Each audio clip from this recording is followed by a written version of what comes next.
Aduh, kok perutnya sakit ya? Sakit itu nggak bisa ditahan dari jam 6 pagi.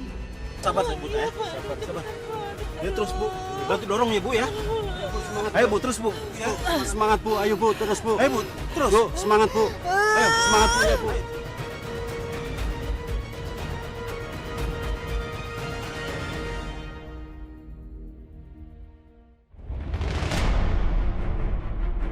Gunung Semeru di Lumajang, Jawa Timur mengalami erupsi Minggu siang. Awan panas guguran keluar dari kawah Jonggring Saloka hingga sejauh 6 km ke arah tenggara selatan atau kawasan Kalilanang. Erupsi terjadi pada pukul 12:42 waktu Indonesia Barat dengan tinggi kolom abu sekitar mencapai 1.500 meter di atas puncak.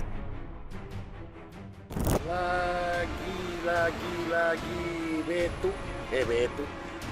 Gunung Marapi di Sumatera Barat masih mengalami erupsi. Memasuki hari kelima erupsi, tercatat 149 kali letusan dengan tinggi kubah abu mencapai 1 km. Untuk mengantisipasi hal yang tidak diinginkan, BPBD Sumatera Barat menyiapkan puluhan ribu masker dan alas tidur.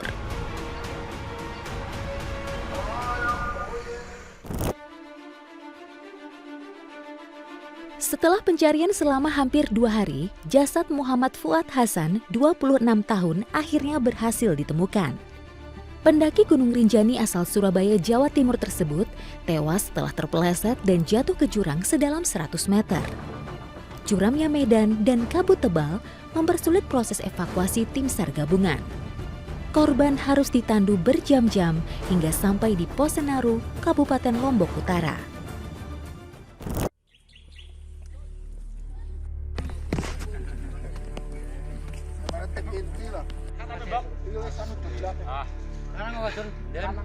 Nur, inilah Jepang bayi yang lahir di Pos 3, dibawa oleh dari SAR Gunung Slamet.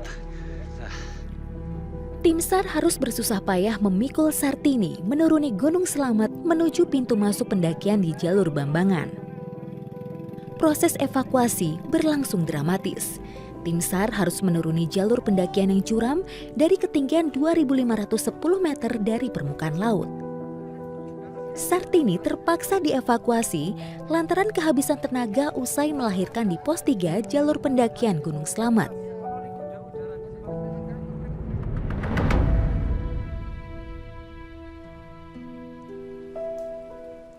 Hari itu, Sartini dan sang suami mendaki Gunung Slamet. Mereka bersiap menjemput rezeki dengan menjajakan dagangan bagi para pendaki Gunung Slamet. Untuk menuju lokasi berjualan yang terletak di Pos 3 jalur pendakian Gunung Slamet, Sartini harus menempuh perjalanan sekitar 3 jam, bahkan bisa lebih jika membawa barang. Menyusuri lereng Gunung Slamet sudah menjadi keseharian yang biasa mereka lakukan, bahkan di saat hamil seperti ini. Perkiraannya itu baru 5 bulan. Iya, karena waktu bulan Sura itu saya ngitungnya Sura itu saya masih men gitu.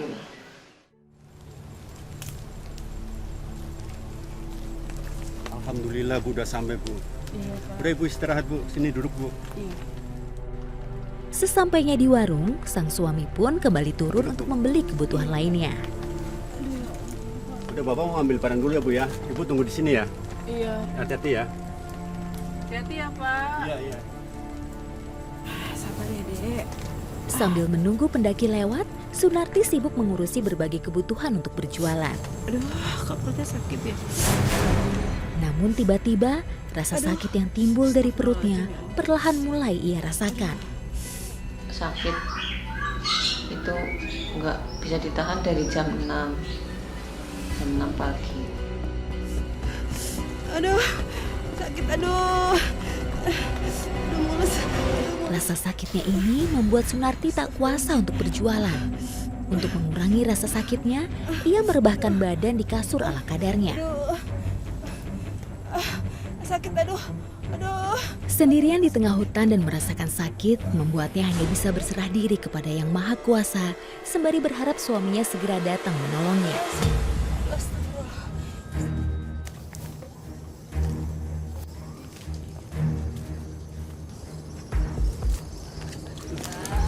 Kenapa, Bu? Untungnya beberapa jam kemudian sang suami kembali ke warung. Sang suami terkejut melihat kondisi Sunarti yang sedang merintih kesakitan. Sabar ya, sabar, Bu. Rasa sakit yang ia rasakan seperti hendak melahirkan.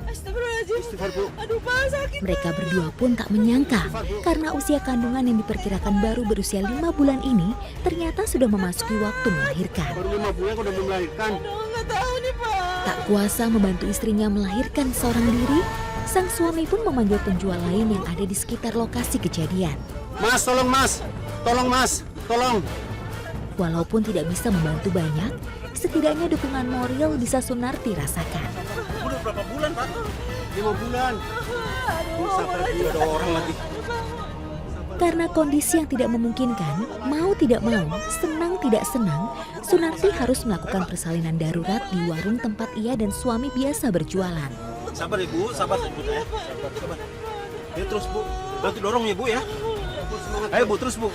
Semangat, Bu. Ayo, Bu. Terus, Bu. Dengan sekuat tenaga, Surtini berusaha mengeluarkan jabang bayi dari dalam perutnya. Ayo, semangat, Bu, ya, Bu. Ayo, terus. Ayo. Ya, terus semangat, Bu. Terus, Bu. Bantu dorong. Ya Tuhan, suami mana yang tega melihat istrinya kesakitan? Bagaimana kalau posisi bayi tidak memungkinkan untuk lahir? Lantas bagaimana nasib istri dan anak dalam kandungannya? Setelah melewati fase antara hidup dan mati, sang jabang bayi akhirnya lahir. Semangat, Bu. Semangat, Bu. Semangat, Bu. Terus, semangat, Bu. Beruntung, proses persalinan berjalan lancar, walaupun dalam kondisi darurat. Alhamdulillah, ibu dan bayi laki-lakinya selamat, walaupun kondisi pusing dan lemas harus Sunarti rasakan setelah persalinan.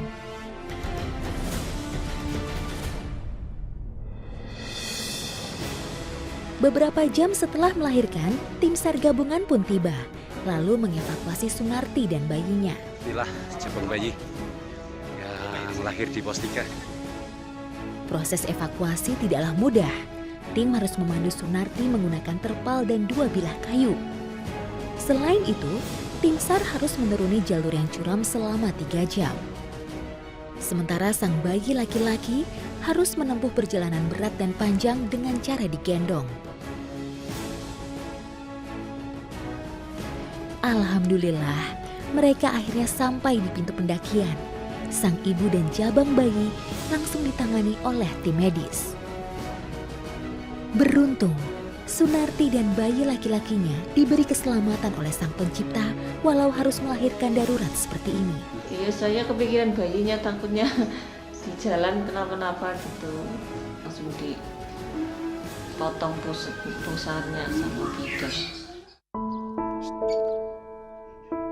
Setelah dinyatakan sehat, Sunarti dan bayinya lalu dibawa ke rumah. Saat ini kondisinya perlahan mulai pulih dan membaik. Bahkan ia pun sudah merasa sehat untuk bisa merawat anak ketiga yang baru saja ia lahirkan ini. Tak ada rasa trauma yang Sunarti rasakan atas kejadian ini.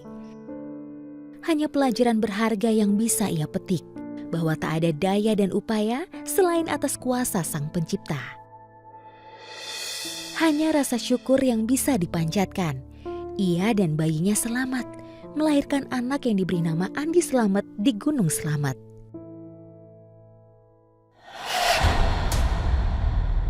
Tega banget hipnotis saya, orang yang nggak punya gitu, cuma ngumpulin sedikit-sedikit gitu.